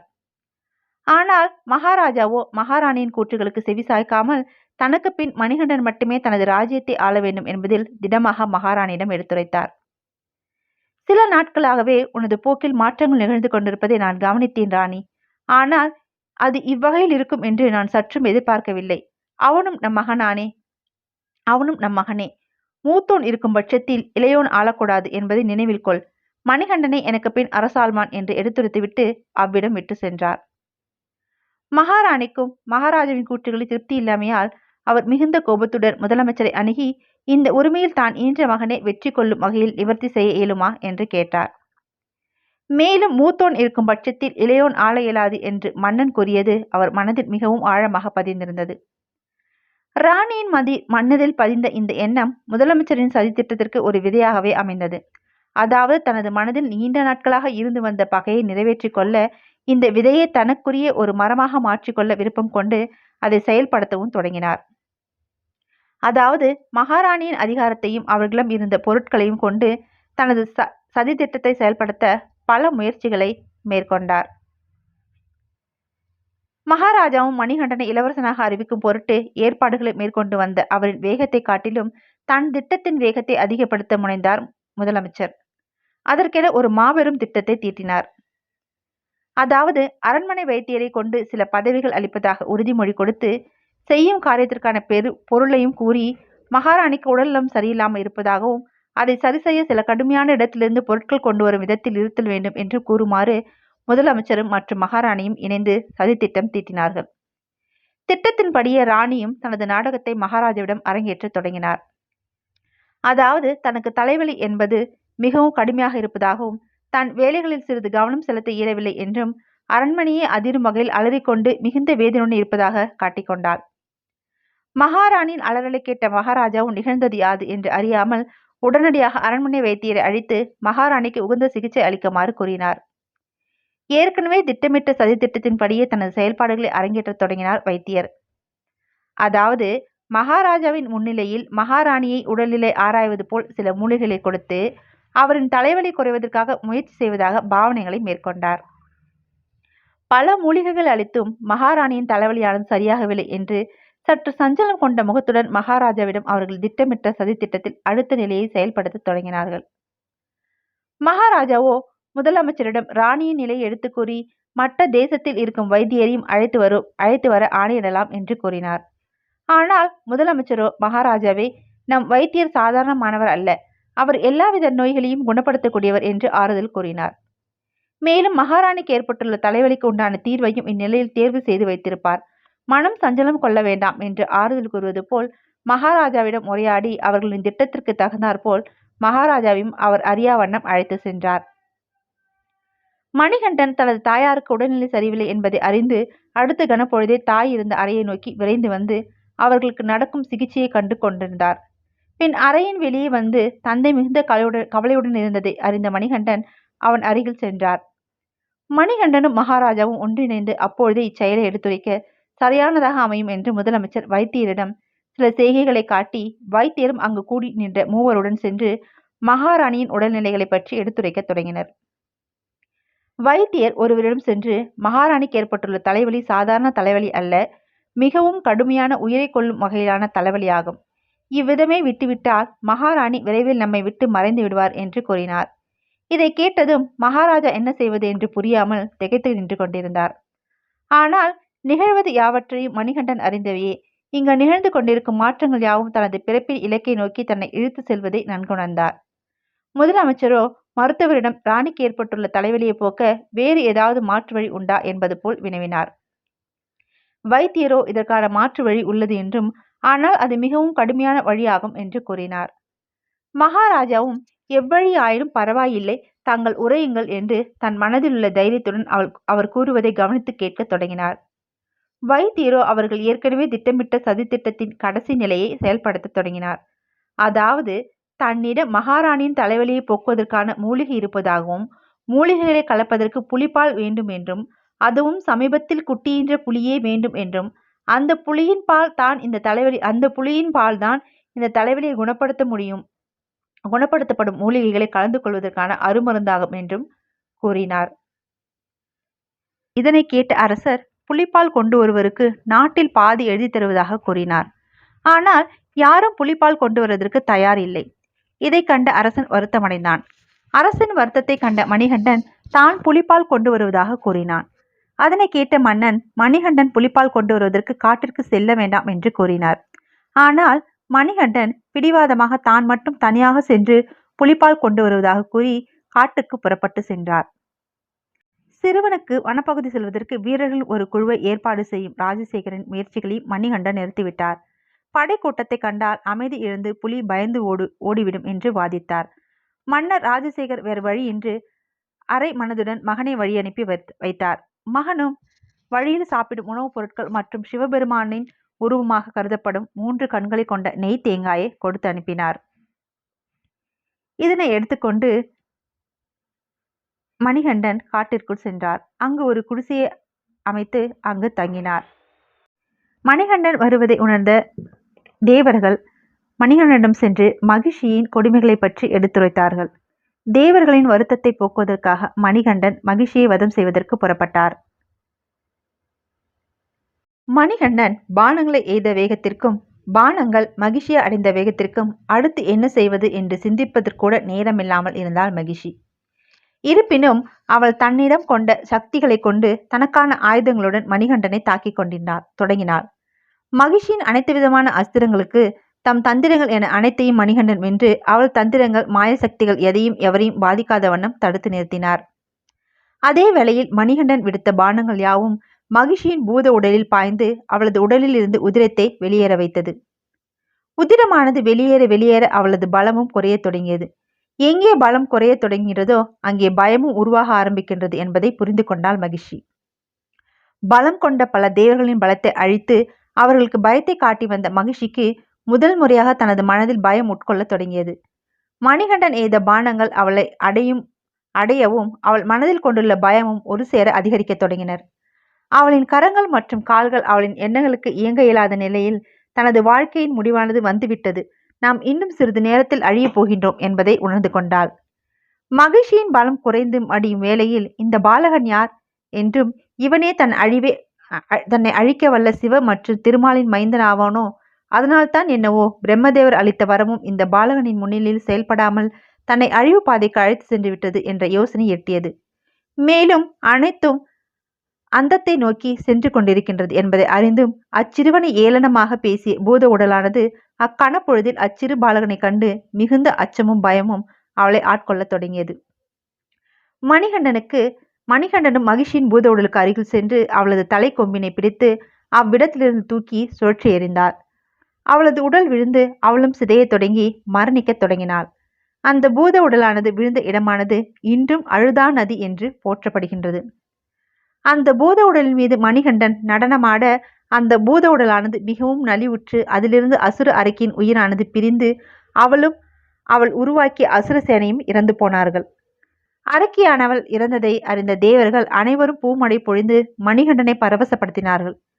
தேவர்கள், முனிவர்கள் என அனைவரும் அவ்விடத்தில் சென்று மணிகண்டனிடம் விழுந்து ஆசி பெற்று மகிழ்ச்சி அடைந்து கொண்டிருந்தனர். சிறிது நேரத்தில் அந்த பூத உடலிலிருந்து ஒரு அழகிய பெண் உருவமானது வெளிவரத் தொடங்கியது. அவள்தான் லீலாவதி. தனக்கு ஏற்பட்டுள்ள சாபத்திலிருந்து விமோசனம் பெற்று வெளியே வந்தவள் தனக்கு சாப விமோசனம் அளித்தவரான மணிகண்டனை கண்டு மனம் மகிழ்ந்தாள். பின்பு அவரிடம் தனக்கு ஏன் இந்த நிலை உருவானது என்பதை எடுத்துரைக்கத் தொடங்கினாள். லீலாவதி அழகிய நான் காலவ மகரிஷியின் அன்பு மகள். அத்திரி மகரிஷியின் மைந்தனான தத்தாரேயர் என்பவருக்கும் எனக்கும் திருமணம் அற்புதமாக நடைபெற்றது. நாங்கள் இருவரும் ஒருமித்த கருத்தோடு இனிதாக இல்லறம் நடத்தி வந்து கொண்டிருந்தோம். திருமணம் நடந்த சில காலங்கள் ஆயின. இந்நிலையில் எனது பாதியானவருக்கும் தவத்தின் மீது ஆர்வம் அதிகரித்து இல்லற வாழ்க்கையை விடுத்து துறவரம் போக அவர் மனம் ஆவல் கொண்டது. தத்தாத்ரேயர் தனது மனதில் இருந்த எண்ணங்களை தனது மனைவியான லீலாவதியிடம் பகிர்ந்து கொண்டார். அவர் தவம் புரிய விருப்பம் கொள்வதை அறிந்த லீலாவதி மிகுந்த கோபமும் ஆவேசமும் கொண்ட வார்த்தைகளை தனது கணவரை வரை பேசத் தொடங்கினார். அதாவது, தாங்கள் தவம் செய்ய நினைக்கிறீர்கள் என்றால் என்னை ஏன் திருமணம் செய்தீர்கள் என்றும், இல்லறத்தில் ஒருவரின் தேவையை இன்னொருவர் நிறைவேற்றி வைப்பதும் தலையாய கடமையாகும். நான் உங்களின் தேவையை நிறைவேற்றி வைப்பதும் நீங்கள் எனது தேவைகளை நிறைவேற்றி வைப்பதும் நல்ல அறமாகும். அதுவே சிறந்த இல்லறமும் கூட என்றும், இந்த உலகத்தை எவர் வேண்டுமானாலும் ஆளலாம், அரசனாக கூட இருந்தாலும் என் வாழ்நாளில் தாங்கள் மட்டுமே எனக்கு முடிசூட்டிய அரசன் ஆவீர்கள். நீங்களே எனது கணவரும் ஆவீர்கள். யாரு வேண்டுமாயின் மகாராணியாக இருக்கும் பட்சத்தில் நானே உங்களுக்கு மகாராணி ஆவேன், நானே உங்களின் மகிழ்ச்சி ஆவேன் என்றும், எந்நிலையில் உங்களை விட்டு பிரிய மாட்டேன், உங்களையும் என்னுடன் இருந்து பிரிய செல்லவிட மாட்டேன் என்றும் மிகுந்த ஆவேசத்துடன் அதே சமயம் தனது கணவரின் மீது கொண்ட அன்புடன் பேசிக்கொண்டு இருந்தாள். தத்தாத்ரேயன் தனது மனைவிக்கு எடுத்துரைக்க தொடங்கியும் அவள் கொண்ட பிடிவாதத்தை அவள் விடவில்லை. இதனால் சினம் கொண்ட தத்தாத்ரேயன் தனது மனைவியான லீலாவதியை கண்டு, நான் என்ன தவறு செய்யவா சொல்கிறேன், தவம் தானே செய்ய நினைக்கிறேன் என்றார். நான் என்ன தவறு செய்யவா செல்கிறேன், தவம் தானே செய்ய நினைக்கிறேன் என்றார். மகாராணி மகாராணி என்று கூறிக்கொண்டே இருக்கிறாய், உனக்கு நிதானம் இருக்கின்றதா? அரசாலும் ஒருவருக்கு நிதானம் வேண்டும். நிதானமாக எவ்வித தகுதியும் இல்லாதவர்கள் எவ்விதம் அரசால இயலும் என்றும் மகிழ்ச்சி ஆவேன் என்று உரைத்து கொண்டே இருக்கின்றாயே. நீ செய்த இப்பிழைக்கு மகிஷாவனம் எருது உருவம் கொண்டு அசுர குலத்தில் பிறந்து அரக்கியாக வாழ்ந்து துன்பப்பட்டால்தான் உனக்கு ஞானம் பிறக்கும் என்று கூறி என்னை அரக்கியாக பிறந்து மடிய சாபம் இட்டார் என்று கூறினார். நான் கொண்ட எனது எண்ணங்களே என்னுடைய இந்நிலைக்கு காரணமாகும் என்று தனது முற்பிறவி கர்மாவை எடுத்துரைத்தார். எனக்கு இருந்த சாபத்தை நீக்கி எனக்கு புத்துயிர் அளித்த ஐயனை கண்டு இருக்கரம் இணைத்து கூப்பியபடி, இனி நான் தங்களுக்கு உரியவள் என்றும் தங்களுக்கு மட்டுமே சொந்தமானவள் என்றும் என்னை தாங்கள் திருமணம் செய்து ஏற்றுக்கொள்ள வேண்டும் என்றும் வேண்டி நின்றாள் லீலாவதி. லீலாவதியின் கூற்றுகளை கேட்ட மணிகண்டன் லீலாவதியிடம் யாது உரைப்பது என்று அறியாமல் அமைதி காத்து கொண்டிருந்தார். சிறிது நேரத்திற்கு பின்பு தனது பிறப்பின் நோக்கம் யாது என்றும் இந்த ஜென்மத்தில் தான் என்ன செய்ய இயலும் என்பதை பற்றி லீலாவதியிடம் கூறத் தொடங்கினார். அதாவது, இந்த பிறப்பின் நோக்கம் என்பது நித்திய பிரம்மச்சாரியாக இருப்பது என்பதே ஆகும். எனவே என்னை அடைய வேண்டும் என்கிற உன்னுடைய விருப்பத்தை மாற்றிக்கொள்வது என்பது உனக்கு நன்மை அளிக்கக்கூடியதாகும். உன்னுடைய இந்த எண்ணமானது என்றும் நிறைவேறாத எண்ணமாக அமைந்துவிடும் என்று தனது அவதார நோக்கத்தை கூறினார். ஆனால் லீலாவதி மணிகண்டன் கூறிய கூற்றுகளில் விருப்பமில்லாமல் என்னை இவ்வுலகிற்கு அழைத்து சாப விமோசனம் அளித்த தாங்கள் இவ்விதம் என்னை புறக்கணிப்பது என்பது உசிதமானது அல்ல. நீங்கள் செய்வது நல்லதல்ல என்றும் என் மீது கருணை காட்ட வேண்டும் என்றும் மிகவும் பணிவுடன் மனமுடைந்த நிலையில் வேண்டி நின்றார். மணிகண்டன் லீலாவதியின் நிலை மற்றும் அவளின் மனமுடைந்த கூற்றுகளிலிருந்து அவளுடைய விருப்பங்களை மாற்ற இயலாது என்பதையும் அறிந்து கொண்டார். பின்பு மணிகண்டன் ஆகிய நான் உன்னை மணக்க வேண்டுமென்றால் அதற்கு ஒரே ஒரு வாய்ப்பு மட்டும்தான் உள்ளது என்று கூறினார். மணிகண்டன் கூறிய அந்த ஒரே ஒரு வாய்ப்பு மட்டும்தான் உள்ளது என்ற செய்தியானது லீலாவதிக்கு மிகுந்த மகிழ்ச்சியையும் ஆனந்தத்தையும் அளித்தது. அந்த வாய்ப்பு என்னவாக இருந்தாலும் சரி, அதை நான் நிறைவேற்றியே தீருவேன் என்று கூறி மணிகண்டனின் கூற்றுக்காக காத்து கொண்டிருந்தாள். மணிகண்டன் ஆகிய நான் இந்த மலை பிரதேசத்தில் தவக்குளத்தில் அமர்ந்து என்னை காண வரும் பக்தர்கள் அனைவருக்கும் அருள் பாலிக்க ஒரு ஆலயம் இங்கே உருவாகியுள்ளது. அவ்விதம் உருவாகும் ஆலயத்தில் உள்ள என்னை வழிபட வருடா வருடம் ஆயிரக்கணக்கான பக்தர்கள் வந்த வண்ணம் இருப்பார்கள். அப்படி வருகின்ற ஒருவர் அடுத்த வருடம் வருகின்ற பொழுது புதிய பக்தர்களை அழைத்து வருவார்கள். அவ்விதமான புதிய பக்தர்கள் கன்னி சுவாமிகள் என்று அழைக்கப்படுவார்கள். ஏதேனும் ஒரு வருடத்தில் கன்னி சாமிகளின் வருகை இல்லாத காலம் அமைந்தால் நான் உன்னை திருமணம் செய்து கொள்கிறேன் என்று கூறினார். மணிகண்டனுடைய கூற்றுக்களிலிருந்து லீலாவதியின் விருப்பம் நிறைவேறுமா அல்லது நிறைவேறாமல் இருக்குமா என்பது பற்றிய எண்ணம் மேலோங்கியது. இருப்பினும் தன் மனதிற்கு விரும்பியவர் தன் அருகில் இருப்பது மிகவும் மகிழ்ச்சியான செயலாகும் என்பதை உணர்ந்து அந்த கால மறுமுறை நாமும் காத்திருப்போம் என்று முழு மனதாக மணிகண்டனை நம்பினாள். லீலாவதியிடம் காணப்பட்ட மாற்றத்தை அறிந்த மணிகண்டனும் லீலாவதிக்கு அருளும் பட்சத்தில் இந்த மலையில் எனக்கு எழுப்பும் ஆலயத்திற்கு அருகிலேயே உனக்கு ஒரு ஆலயம் எழுப்ப செய்கிறேன் என்றும் நீ என்றும் எனது இடப்பக்கத்தில் கோவில் கொண்டிருந்து மாளிகைபுரத்து அம்மனாக இருந்து அருள் புரிவாய் என்றும் என்னை பார்க்க வருகின்ற ஒவ்வொரு பக்தர்களும் உன்னையும் பார்க்க வருவார்கள் என்றும் அவர்களுக்கு நீ அருள் புரிய வேண்டும் என்றும் நாளடைவில் உன்னை எல்லோரும் மஞ்சமாதா என்று அழைப்பார்கள் என்று சொல்லி ஆசி வழங்கினார். மணிகண்டன் அருளிய ஆசியினால் மிகவும் மனமகிழ்ந்த லீலாவதி பின்பு இதுவே தனக்கான வரமாகவும் சாப விமோசனமாகவும் கருதி மனமகிழ்ந்து தன்னை திருமணம் செய்யும் காலத்தை எதிர்நோக்கி காத்து கொண்டிருக்கிறார். தன் மனதிற்கு விருப்பமானவர் அருகிலேயே இருந்து அவரை காணும் பாக்கியம் எவருக்கு கிடைக்கும் என்று மனதளவில் மிகுந்த ஆனந்தம் கொண்டு தன் திருமண வாழ்க்கைக்காக அனுதினமும் காத்து கொண்டிருந்தார். லீலாவதியும் மனதார மணிகண்டனை வணங்கினார். மணிகண்டன் லீலாவதியை ஆசிர்வதிக்க அவள் ஒளிவடிவமாக பிரபஞ்ச சக்தியில் ஆட்கொண்டாள். இங்கு நிகழ்ந்து கொண்டிருப்பன யாவற்றையும் எம்பெருமானும் திருமாலும் பார்த்து கொண்டிருந்தனர். பின்பு எம்பெருமான் ரிஷப வாகனத்தில் மானுடர்கள் வாழும் இந்த பூவுலருக்கு வருகை தந்தார். பின்பு தனது ரிஷப வாகனத்தில் இருந்து இறங்கிய எம்பெருமான் தனது ரிஷபத்தை ஓரிடத்தில் கட்டி போட்டதால் அந்த இடமானது இன்றைக்கும் காளை கட்டி என்று அழைக்கப்படுகிறது. அதாவது ரிஷபம் என்பது காளையை குறிப்பதாகும். எம்பெருமான் தனது வாகனமான காளையை கட்டி போட்டதனால் அந்த இடம் காளை கட்டி என்று அழைக்கப்படுகிறது. அவ்விடத்தில் எம்பெருமானை கண்ட மணிகண்டன் மற்றும் அனைத்து தேவர்களும் முனிவர்களும் எம்பெருமானை வணங்கி நின்றனர். எம்பெருமான் மணிகண்டனை ஆசிர்வதித்து பின்பு தன் பக்தனான பந்தலராஜா அவனுடைய வருகைக்காக காத்து கொண்டிருப்பதாகவும் அவர் மனதில் உன்னை பற்றிய கவலை இருப்பதாகவும் கூறினார். அவரிடம் சென்று உனது அவதார நோக்கத்தை எடுத்துரைத்து உனது பிறவி பலனை செய்வாயாக என்று அருள் கூறி பாவித்தார்.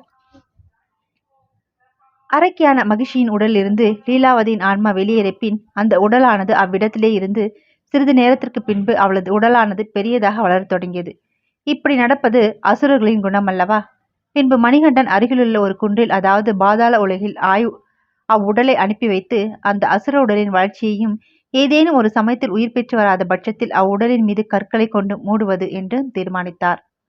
பின்பு அவர் கற்களை கொண்டு அரக்கியின் உடலை மூடத் தொடங்கியதை கண்ட தேவர்கள் அனைவரும் அவருக்கு உதவியாக கற்களை கொண்டு அந்த உடலை மூடினார்கள். அவளின் உடல் மீது மிக பெரிய கல்மலையை உருவாகியிருந்தது. மணிகண்ட சுவாமி கற்களை கொண்டு அரக்கியின் உடலை மூடி இடமானது இன்றைக்கும் கல்லிடம் குன்று என்று அங்கு செல்லும் பக்தர்களால் அழைக்கப்படுகிறது. அந்த இடத்திற்கு செல்லும் பக்தர்கள் சிறு கற்களை வீசிவிட்டுதான் மணிகண்டனை தரிசிக்க செல்வார்கள். இன்னும் சம்பிரதாயம் உருவாயிற்று என்கிறது சபரிமலையின் ஸ்தல புராணம். தேவர்களின் வேந்தனான தேவேந்திரனிடம் சென்ற மணிகண்டன் தனக்கு இன்னொரு கடமையும் இருப்பதாக கூறி சென்றார். அதாவது எனது தாயார் மிகுந்த தலைவலியால் அவதிப்பட்டிருப்பதாகவும் அவருக்கு மருத்துவம் செய்யும் புலிப்பால் தேவைப்படும் என்பதையும் எடுத்துரைத்து தனக்கு புலிப்பால் கிடைக்க உதவ வேண்டும் என்று கூறினார். தேவேந்திரனும் மணிகண்டனிடம் நீங்கள் ஒரு கோலையில் புலிப்பால் எடுத்து சென்றாலும் அதை அரண்மனையில் உள்ள அனைவரும் நம்ப மாட்டார்கள் என்றும் ஆகவே நாங்கள் அனைவரும் புலியாக மாறி அரண்மனைக்கு உங்களிடம் வருகின்றோம் என்றும் கூறினார்கள். தேவேந்திரன் பெண் புலியாகவும் அவருடன் இருந்த மற்ற தேவர்கள் புலியாகவும் மாற பெண் புலியின் மீது மணிகண்டன் வீற்றிருக்கும் மற்ற புலிகளும் பெண் புலியின் மீது மணிகண்டன் வீற்றிருக்க மற்ற புலிகள் மணிகண்டன் அமர்ந்திருக்கும் புலியை பின்தொடர்ந்த வண்ணம் அரண்மனையை நோக்கி பயணத்தை தொடங்கினார்கள்.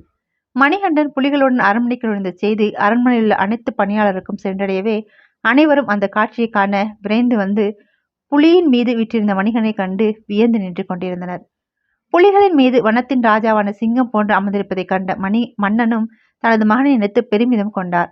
தன்னை அறியாது தன் மகனின் அருகில் செல்ல முயற்சிக்க புலிகள் என்று பாராமல் தன் மகன் இருக்குமிடமான புலியின் மத்தியில் அவரை சென்று அவரை அரவணைத்து பெருமிதம் கொண்டார். இதை பார்த்திருந்த மற்றவர்களும் மன்னனின் செய்களால் ஒரு விதமான பயம் உண்டாயிற்று. புலிகளால் மன்னன் தாக்கப்படுவார் என்ற பயமே அவர்களுக்கு முதன்மையாக இருந்தது. இருப்பினும் புலிகள் அமைதியுடன் இருந்ததைக் கண்டு அனைவரும் வியப்பில் ஆழ்ந்து நின்றிருந்தனர். பின் தந்தையிடம் தான் கொண்டு வந்திருந்த புலிப்பாலை கொடுத்து தன்னுடைய தாயின் தலைவலிக்கு தேவையான மருந்து தயாரிக்க இந்த அளவு பால் போதவில்லை எனில் என்னுடன் வந்துள்ள மற்ற புலிகளிலிருந்து எடுத்து என் தாயின் தலைவலியை குணப்படுத்தலாம் என்று மணிகண்டன் கூறினார். மணிகண்டனை ஆறத் தழுவிய பந்தல நாட்டு ராஜாவும், நீங்கள் சாதாரணமானவர் அல்ல, நீங்கள் ஒரு தெய்வ குழந்தையாக இருந்தால் எங்களை மன்னித்து அருள வேண்டும் என்று வேண்டினார். ஆனால் மணிகண்டன் தன் தந்தையிடம், நான் எவ்விடம் சென்றாலும் நான் உங்களின் மகனே ஆவேன் என்றுரைத்து தன் தந்தையுடன் தாய் ஓய்வெடுக்கும் அறைக்கு சென்று தன்னுடன் வந்த பெண் புலிகளுடன் சென்று கொண்டிருந்தார்.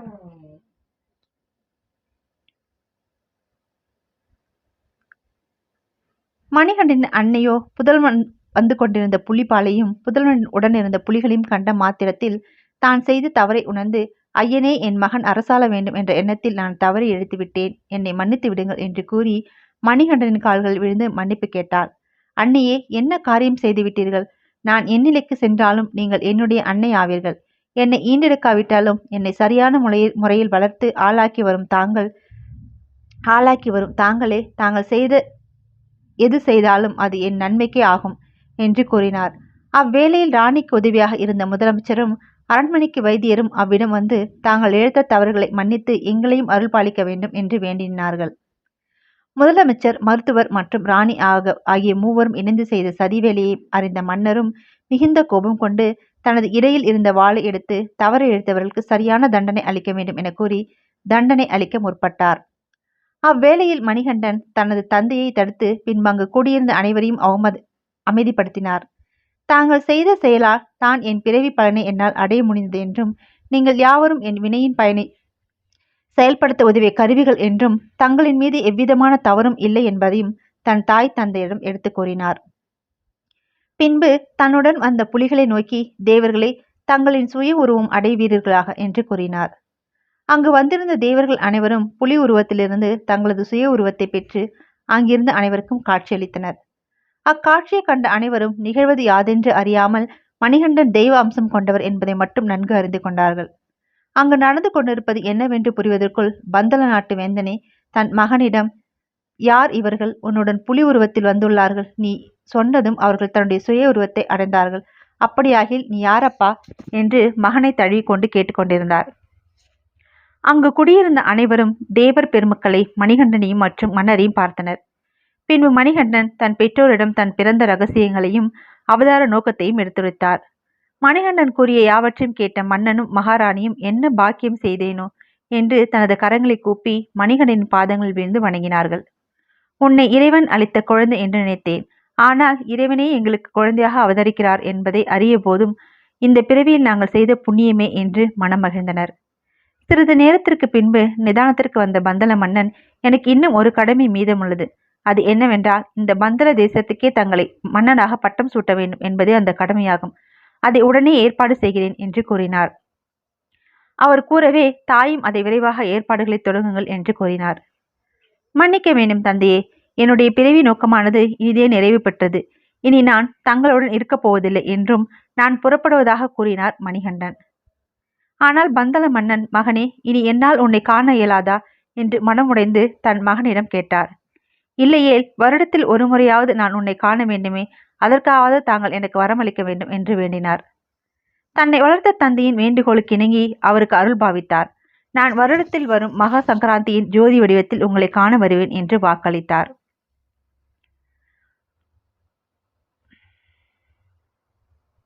இனி வருடத்தில் ஒருமுறை நான் தங்களுக்கு காட்சியளிப்பேன் என்றும் இனி வரும் நாட்களில் நான் மக்களை நல்வழிப்படுத்தவும் அவர்களுக்கு அருள் பாலிப்பதும் தானே முறையாகும். இந்த அகிலத்தில் மக்களுக்கும் இந்த பலனானது அடைய வேண்டும் அல்லவா என்று தன் தந்தையிடம் உரைத்து எனக்கென்று தங்களின் ராஜ்யத்தில் ஒரு இடம் வேண்டும் என்றும் கூறினார். நான் அங்கிருந்து அனைத்து ஜீவராசிகளையும் காண்பேன் என்று கூறினார். மன்னனும் இந்த ராஜ்யமே உன்னுடையது என்றும் இந்த ராஜ்யத்தில் எந்த பகுதி வேண்டுமோ அந்த பகுதியை நீ எடுத்துக்கொள்ளலாம் என்றும் கூறினார். ஆனால் எனக்கு ஒரு வரம் வேண்டும் என்றும் கூறினார். அதாவது பட்டாபிஷேகம் எப்போது நிகழ்ந்தாலும் அதற்கான ஆபரணங்களை தயார் செய்து வைத்திருப்பதாகவும் அவற்றை எல்லாம் வருடத்திற்கு ஒரு நாளேனும் அணிந்து கொண்டு சிம்மாசனத்தில் அனைவருக்கும் காட்சியளிக்க வேண்டும். இதுவே எனது விருப்பம். இதை நிறைவேற்றி தருவாயா மணிகண்டா என்று கேட்டார். மணிகண்டனும் அவ்விதமே ஆகட்டும் தந்தையே என்று கூறினார். தனக்கான இடத்தை தனது ராஜ்யத்திலிருந்து தேர்ந்தெடுக்க தொடங்கினார். அதாவது ஒரு மலையின் மீது இருந்து தனது வில்லினால் ஒரு அம்பினை எய்தார். அந்த அம்பு சென்றடையும் இடத்தில் எனக்கு ஒரு ஆலயம் நிறுவ வேண்டும் என்று கூறினார். அந்த ஆலயத்தில் இருந்து என்னை விரதமிருந்து காண வரும் பக்தர்களுக்கு காட்சியளிப்பேன் என்று தனது தந்தையிடம் கூறினார். அம்பு காட்டிய இடத்தை மணிகண்டனும் மன்னனும் பார்த்தனர். பின்பு பந்தல மன்னன் அவ்விடத்தை வணங்கி அவ்விடத்தில் ஆலயம் எழுப்பத் தொடங்கினார். பின்பு மணிகண்டனை அவ்விடத்தில் பார்த்தபோது அவர் அங்கு இல்லை. மணிகண்டன் அவராத நோக்கத்தை முடித்த பின் சிவா விஷ்ணுவுடன் ஒன்றிணைய புறப்பட்டிருந்தார். மணிகண்டன் இருக்கும் ஆலயத்தை எவ்விதம் அமைப்பது என்பதை பற்றி சிந்தனையில் ஆழ்ந்தார் மன்னன். எப்படி வடிவமைப்பது, எந்த அடிப்படையில் அமைப்பது என்று புரியாமல் குழம்பிய மனநிலையில் இருந்தபொழுது ஒரு அசரீரி ஒன்று உருவானது. அந்த அசரீரி மூலம் மணிகண்டன் அமர்ந்து பக்தர்களுக்கு காட்சியளிக்கும் ஆலயமானது இவ்விடத்தில் எவ்விதம் உருவாக வேண்டும் என்றும் அந்த ஆலயத்தில் 18 படிகளும் அமைத்தல் வேண்டும் என்றும் அசரீரி தொடங்கியது. மன்னரே ஆலய அமைப்பை பற்றி நன்கு அறிந்து கொண்டார். மன்னரோ ஆலய அமைப்பை பற்றி நன்கு அறிந்து கொண்டார். இருப்பினும் அந்த 18 படிகளின் விளக்கம் யாதென்று அந்த அசரீரிடம் கேட்கத் தொடங்கினார். அசரீரியோ அந்த படிகளின் விளக்கத்தை பற்றி எடுத்துரைக்க தொடங்கியது. இந்த 18 படிகள் ஒவ்வொன்றும் ஒரு பொருளை குறிக்கும் என தெரிவித்து அதை பற்றி கூறத் தொடங்கியது. முதல் படி கண்களை குறிக்கும். இது நல்லதை மட்டுமே பார்க்க வேண்டும். இரண்டாம் படி மூக்கை குறிக்கும். சுத்தமான காற்றை மட்டுமே சுவாசிக்க வேண்டும். மூன்றாம் படி காதுகளை குறிக்கும். நல்ல வார்த்தைகளை மட்டுமே கேட்க வேண்டும். நான்காம் படி வாயை குறிக்கும். நல்ல சொற்களை மட்டுமே பேச வேண்டும். ஐந்தாம் படி உணர்வை குறிக்கும். எப்பொழுதும் மணி மாலையை மட்டுமே தொட வேண்டும். ஆறாம் படி 6லிருந்து 13 படி வரை உள்ள 8 படிகளும் அஷ்டரகஸ் என்பதை குறிக்கும். இது காமம், குரோதம், போரார்வம், மோகம், கர்வம், போட்டி, பொறாமை, தற்பெருமை ஆகியவற்றை குறிப்பதாகும். 14ஆம் படி சாத்வீகம் என்பதையும் 15ஆம் படி ராஜசம் என்பதையும் 16ஆம் படி தாமசம் என்பதையும் குறிக்கும். இம்மூன்று குணங்களும் ஆகும். சோம்பலை விட்டுவிட்டு ஒருவர் சுறுசுறுப்புடன் இருக்க வேண்டும் என்பதை குறிக்க கூடியது இந்த 3 படிகள். 17ஆம் படி வித்யா என்பதை குறிக்கும். வித்யா என்றால் அறிவாகும். 18ஆம் படி அவித்யா என்பதை குறிக்கும். அதாவது மோட்சத்தை பெற வேண்டும் என்பதை குறிக்கும். இந்த 18 படிகளின் தத்துவத்தை அறிந்து மிகுந்த மகிழ்ச்சி கொண்டார் மன்னர். பின்பு ஆலயத்தில் எவ்வித கருவறையில் மணிகண்டனை விக்கிரகம் அமைப்பது என்று கேட்டார். அதற்கு அசரீரியோ காலம் கடந்த பின் முனிவர் ஒருவரால் மணிகண்டனின் விக்கிரகம் ஆலயத்தை வந்தடையும் என்று கூறியது. அசரீரி கூறியபடியே மன்னனும் ஆலயத்தை கட்டத் தொடங்கினார். ஆலயத்திற்கு தேவையான அனைத்து பணிகளும் விரைவாக செய்யப்பட்டு ஆலய பணி நிறைவடையும் காலமும் வந்தது. காலம் முடிய முடிய மன்னனுக்கோ ஆலயத்தில் மணிகண்டனின் விக்கிரகம் எவ்வடிவில் வருமோ என்ற ஒரு தயக்கம் அவர் மனதில் இருந்து கொண்டே இருந்தது. ஆலயமும் முழுமையாக கட்டப்பட்டு பிரதிஷ்டைக்காக காத்திருந்தது.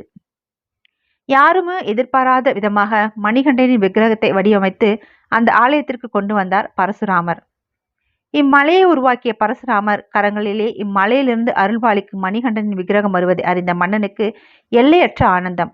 நம் கண்ணெதிரே பல யுகங்கள் கடந்து பல வருடங்கள் கடந்து மக்களுக்கு அருள் பாலிக்கும் ஒரு புண்ணிய சேஸ்திரம் உருவாகி கொண்டிருப்பதை எண்ணி மனதில் ஆனந்தமும் மகிழ்ச்சியும் அடைந்தார். தனது பிறவி பலனை முழுமையாக இன்று நிறைவேற்றி விட்டோம் என்று மன நிறைவு கொண்டார்.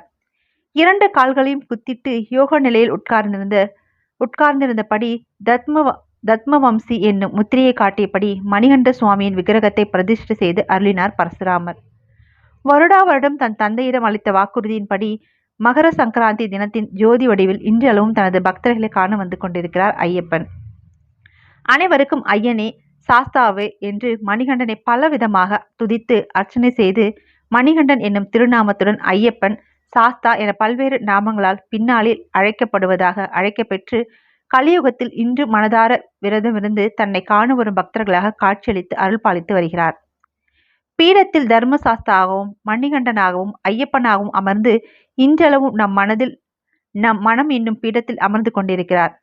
ஐயப்பனாக, மணிகண்ட சுவாமியாக, தர்மசாஸ்தாவாக, சபரிகிரி வாசனாகவும் அருள் பாலிக்கிறார். இதோட ஐயப்பனுடைய வரலாறு மிகவும் எளிமையான உங்களுக்கு சொல்லியிருக்க முடியுது. இந்த கதையை கேட்டு உங்களுக்கும் ஐயப்பனுடைய வரலாறு பிடிச்சிருக்கும் நம்புகிறேன். உங்களுக்கு பிடிச்சிருந்தா உங்களுடைய ஃப்ரெண்ட்ஸுக்கும் ஷேர் பண்ணுங்கள். நம்ம சேனலை சப்ஸ்கிரைப் பண்ணுங்கள். கதை பிடிச்சிருந்தா மறக்காமல் ஒரு லைக் பண்ணுங்கள். மீண்டும் இது போன்ற ஒரு இனிமையான கதையோடு உங்களை நான் மீண்டும் சந்திக்கிறேன். அது வரைக்கும் உங்களிடமிருந்து விடைபெறுவது உங்கள் அன்பு தோழி. நன்றி, வணக்கம்.